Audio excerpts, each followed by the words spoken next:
la CNPS et sa nouvelle application mobile du régime social des travailleurs indépendants et NCA Bank Côte d'Ivoire, le vrai visage de la banque, vous offre RTI Money.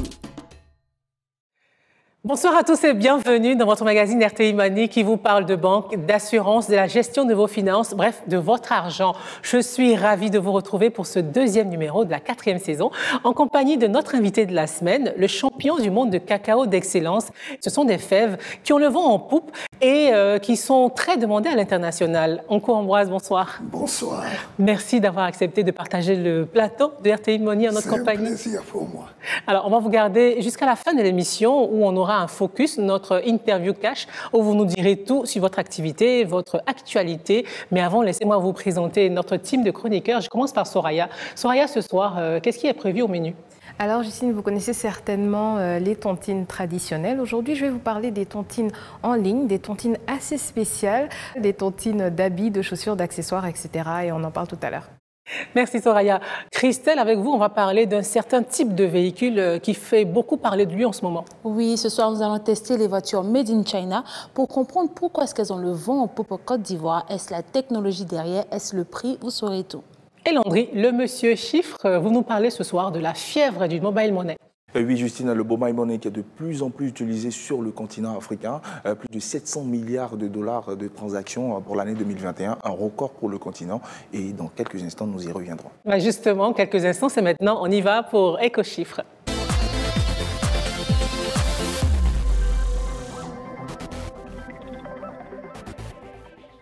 Alors, Landry, 700 milliards de dollars de transactions mobile money sur le continent, c'est un record, n'est-ce pas? Oui, Justine, selon les dernières données de GSM Association, qui est une association internationale qui représente les intérêts de 750 opérateurs de téléphonie mobile dans 220 pays dans le monde, le montant des transactions pour le continent africain s'est établi à 701 milliards de dollars pour l'année 2021, soit plus de 47 000 milliards de francs CFA. C'est une croissance de 40% par rapport à 2020, où le montant s'est établissait à 495 milliards de dollars. Comment est-ce qu'on peut expliquer cette croissance de 40%? Alors Justine, dans un premier temps, cela pourrait s'expliquer par une importante augmentation de nouveaux clients, d'utilisateurs de mobile money. Nous avons tous été témoins de la crise de Covid-19 qui a sonné toute l'économie mondiale. Du coup, consommateurs, les petites entreprises, les petits entrepreneurs, tous se tournaient vers les transactions numériques. Donc la conséquence, pour l'année 2021, nous avons les comptes enregistrés en Afrique qui ont augmenté considérablement, passant de 116 millions de comptes en 2020 à 621 millions, tandis que les comptes actifs ont augmenté de 12% pour s'établir à 184 millions.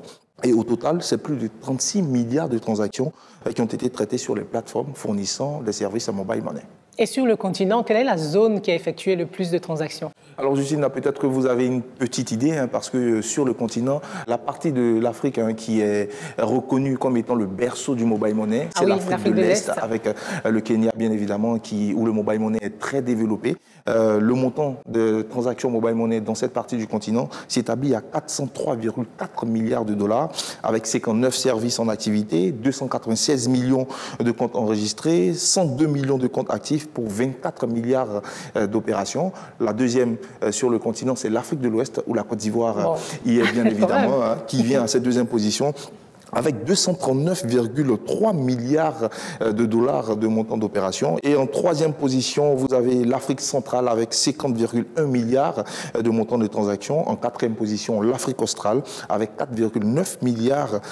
Et en cinquième position, c'est l'Afrique du Nord qui ferme le classement, où les transactions ont baissé en valeur avec 3,7 milliards de dollars. Alors, Ambroise Nko, tous ces milliards-là, vraiment, est-ce que vous faites partie de ces transactions, on va dire, combien de comptes, par exemple, avez-vous? Oui, moi, j'ai tous les opérateurs, et ça vous aide parce beaucoup? que dans le monde paysan, non seulement ces transactions financières sont venues boucher un vide qui était laissé par les banques, et pour la sécurité dans le monde, par exemple, du cacao, où il y a énormément d'argent qui circule, puisque le cacao est le poumon de l'économie ivoirienne, et on est en sécurité avec les transactions électroniques au lieu de se promener avec du cash à cause des braquages et autres. En tout cas, c'est une véritable révolution du mobile money et ça a fortement participé à la décentralisation des services financiers. Voici à présent le 24 heures avec Christelle.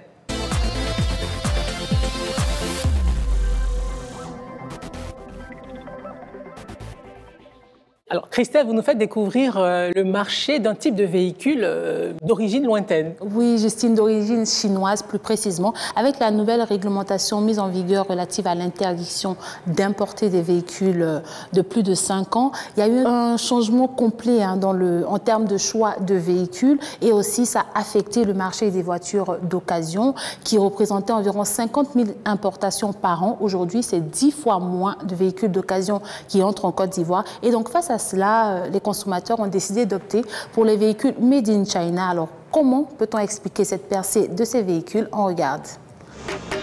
Aujourd'hui, il est difficile de faire 500 mètres sans voir des voitures avec ces logos dans la circulation. Elles, ce sont les voitures chinoises. Longtemps considérées comme peu fiables, ces dernières années, la roue semble avoir tourné en leur faveur sur le marché ivoirien. SUV, berlines, pick-up et même des gros camions. Les voitures Made in China sont devenues incontournables et de plus en plus de concessionnaires de ces marques ouvrent leurs portes en Côte d'Ivoire.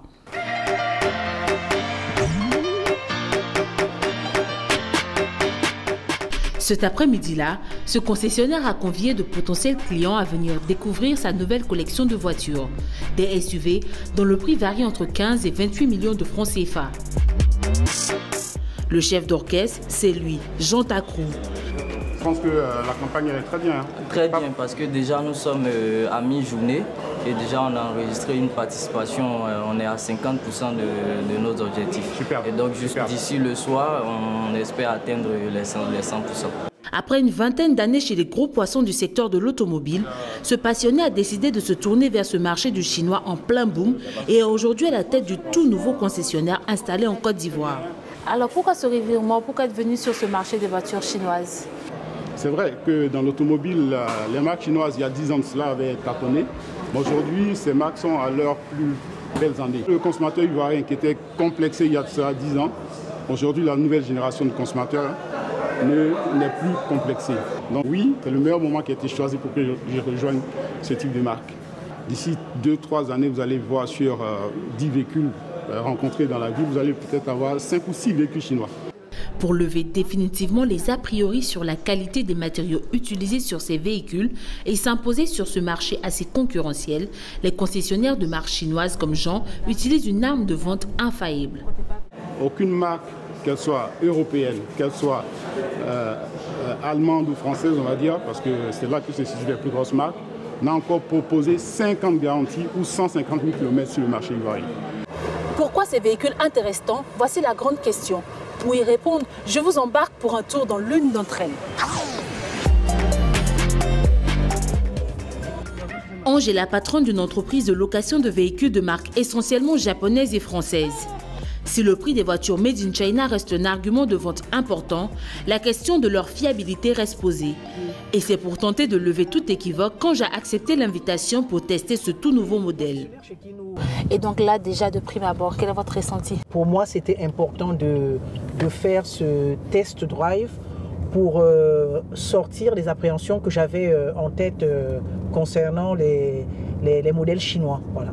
Qu'est-ce qui fait qu'aujourd'hui, elle suscite tant d'intérêt? Les prix sont vraiment très compétitifs par rapport à l'équipement qu'on nous offre à l'intérieur du véhicule. Les véhicules sont très très bien équipés.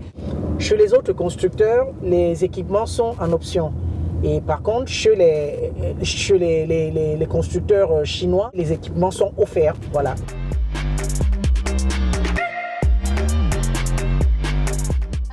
Si les voitures Made in China intéressent de plus en plus les consommateurs, certains établissements de crédit ne veulent pas passer à côté de cette opportunité de faire du chiffre. Marie-Odile est la responsable commerciale du premier établissement financier spécialisé en crédit locatif en Afrique. Grâce à son partenariat avec ce concessionnaire, ce test drive est une occasion pour elle de signer de nouveaux clients. Qu'est-ce qui a suscité votre intérêt de vous tourner vers ce marché-là? On suit la tendance du marché, donc dans tout ce qui est matériel roulant. Pour vous donner un ordre d'idée, chez nous en interne par exemple, en 2020 et 2021, il y a eu 61% d'augmentation. Aujourd'hui, nous sommes en septembre 2022, on est déjà à 103% de ce qu'on a fait l'année dernière sur ce segment uniquement. La principale garantie, c'est le matériel qu'on finance. Donc si on accompagne ces entreprises pour acquérir ces matériels, ça veut dire que quelque part, ces matériels sont fiables en fait. Aujourd'hui, ils sont environ une dizaine de concessionnaires avec 18 marques à se partager le marché des véhicules chinois en Côte d'Ivoire. En 2021, c'était à peu près 3000 véhicules vendus sur le total de 20 000 unités. Et pour 2022, les 2 premiers trimestres enregistrent déjà plus de 2000 unités vendues. De quoi être confiant quant à l'avancée de ce marché du chinois en Côte d'Ivoire.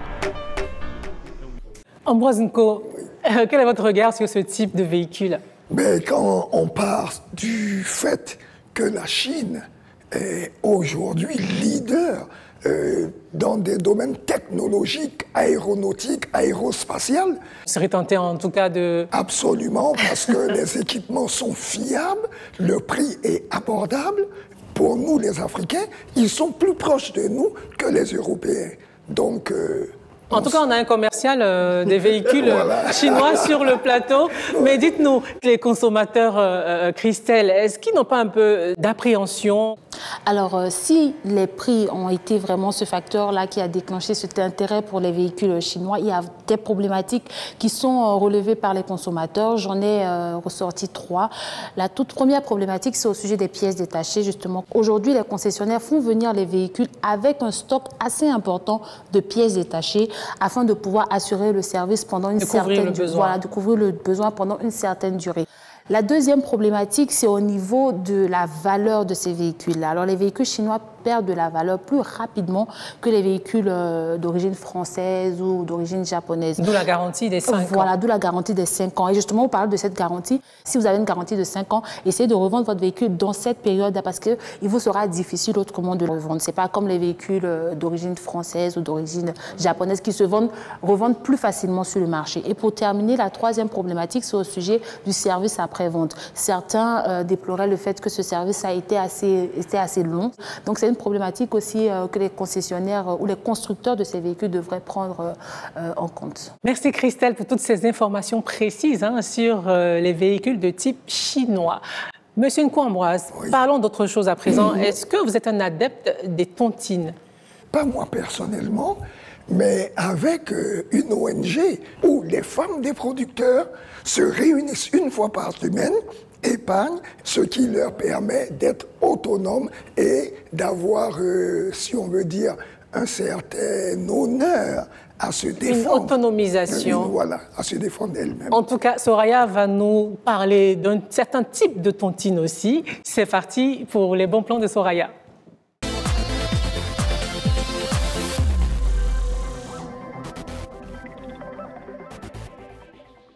Alors Soraya, vous nous parlez ce soir des tontines en ligne. Dites-nous tout. Alors exactement, plus connu au départ pour l'épargne, les tontines aujourd'hui en ligne se sont élargies aux biens matériels. Alors on y trouve de tout, des tontines d'accessoires, d'habits, de chaussures, etc. Et beaucoup de personnes aujourd'hui adhèrent à ces tontines pour acquérir des articles coûteux bien plus facilement et on assiste à l'émergence justement de groupes sur les réseaux sociaux qui sont très organisés et qui se multiplient de plus en plus. Et quels sont ces groupes-là? Alors premièrement, nous avons ici un groupe de plus de 30 000 membres sur Facebook qui est très populaire, qui organise des tontines d'articles divers, d'appareils électroménagers, mais surtout d'articles de beauté, d'habits, de chaussures, de mèches, etc. Voilà, exactement. Et on a par exemple ici une tontine de sac organisée par ce groupe. Alors pour y adhérer, il faut cotiser 1300 francs CFA par jour pendant 30 jours. On a 10 participants et chaque 2 à 3 jours, on a une personne qui récupère 3 sacs. Est-ce que c'est vraiment fiable? Alors, vous avez vraiment raison de poser la question. Les tontines en ligne présentent effectivement beaucoup plus de risques qu'en présentiel. C'est la raison pour laquelle ce groupe, justement, a mis en place un système pour ceux qui veulent organiser des tontines dans le groupe. Alors, si vous voulez organiser des tontines dans le groupe, il faut payer une caution qui est égale au prix de la tontine que vous voulez organiser. Vous, l'organisateur. Vous, l'organisateur. Et cette caution servira de garantie au cas où l'un des participants ne paierait pas sa part de tontine. C'est vrai que ça rassure. Voilà, ça rassure. Mais pour encourager les participants à payer leur part, il y a des récompenses, il y a des cartes de membres, il y a des trophées comme on le voit ici. Est-ce qu'il y a d'autres plateformes de ce type? Alors oui, vous avez une autre page Facebook qui compte 3000 membres. Alors l'administrateur de cette page est en collaboration avec des commerçants qui vendent surtout des appareils électroménagers et qui veulent les écouler assez rapidement. Alors, il organise des tontines sur sa page. Vous avez des tontines de congélateurs, de gazinières, de frigidaires, etc. Et la particularité de cette page, c'est justement qu'elle organise des tontines de voitures. Alors, pour participer à ces tontines, il faut cotiser 18 500 francs CFA par jour pendant 12 mois.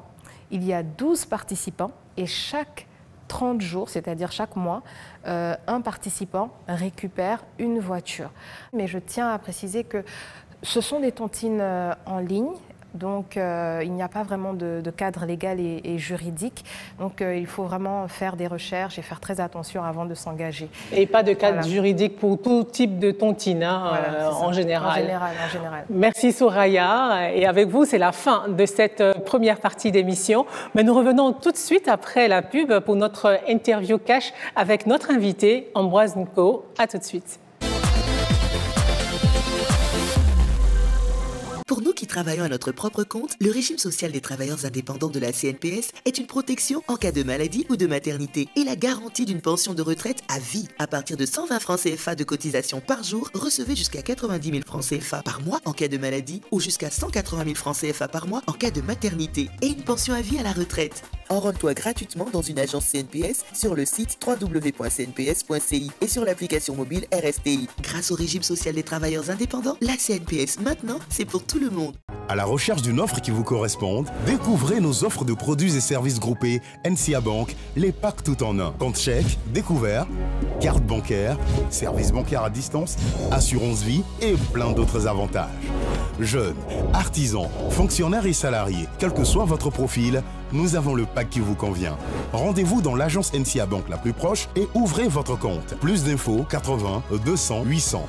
NCA Bank, le vrai visage de la banque.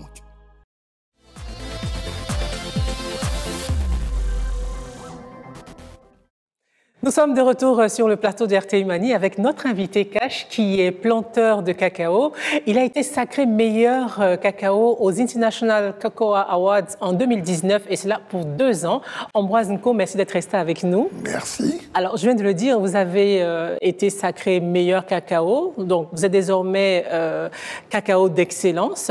Vous avez été sélectionné parmi 1 million d'échantillons, oui. Un peu plus d'1 million d'échantillons. Oui, qu'est-ce qui a fait la différence? Ce qui a fait la différence, c'est le savoir-faire, c'est la passion, surtout, du travail bien fait. Et qu'est-ce que ça implique, ce prix-là? Est-ce qu'on gagne beaucoup d'argent dès qu'on a ce type disons que l'International Cacao Award est la plus haute distinction mondiale qu'on puisse accorder à un cacaoculteur. Mais ça vous ouvre des portes énormes. Mais oui, précisément, dites-nous, comment vous avez tiré votre épingle du jeu avec ce grand prix-là? Concrètement, c'est pas le prix en lui-même qui vous rapporte de l'argent, mais c'est les retombées de ce prix.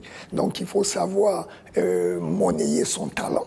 Donc, avec les organisateurs du concours, déjà, j'avais démarché avec les Suisses qui ont en même temps parrainé plus de 800 cacaoyers à la plantation et chaque arbre est parrainé à raison de 72 000 francs par an, multiplié par le nombre d'arbres. Ça vous permet d'avoir, pourquoi pas, les moyens d'atteindre votre politique parce que il faut dire que ce cacao d'excellence est avant tout un cacao bio.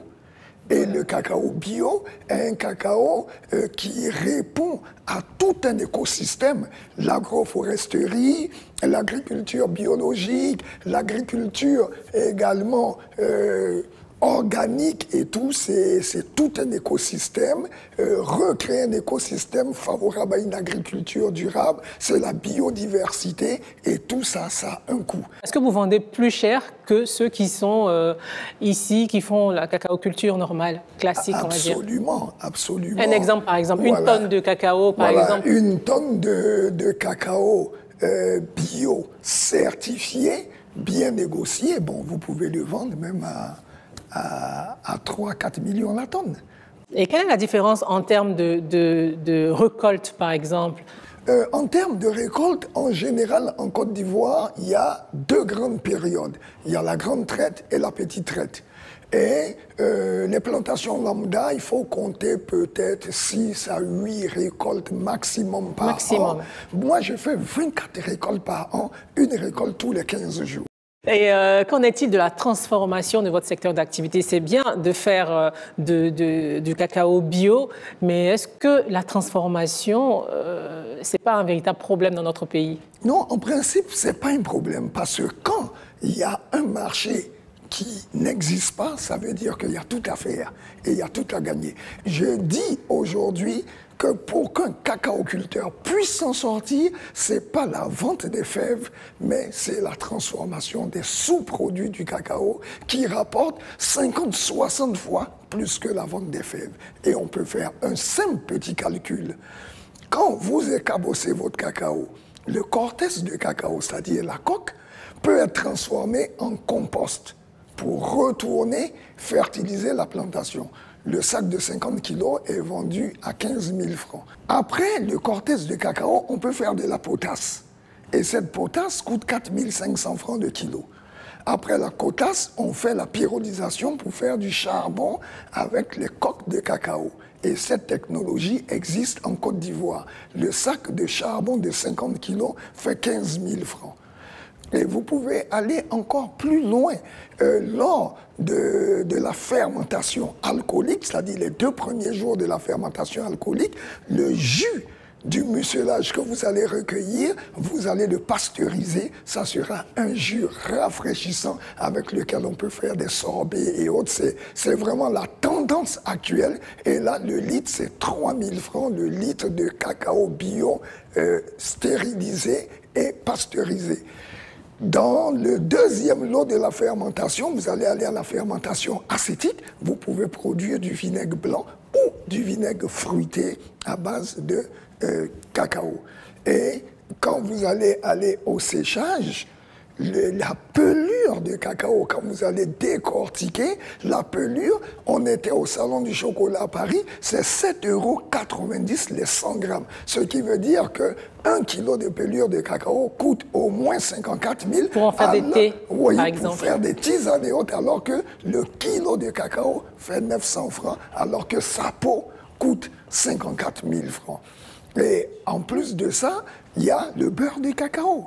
Un beurre de cacao bio, c'est au moins 20 000 francs de kilo. Vous allez avoir la poudre de cacao. Vous allez avoir la gruée, la liqueur et tout. Donc, avec 10 kilos de cacao, vous pouvez avoir facilement 100 000 francs au lieu de le vendre à 9 000 francs.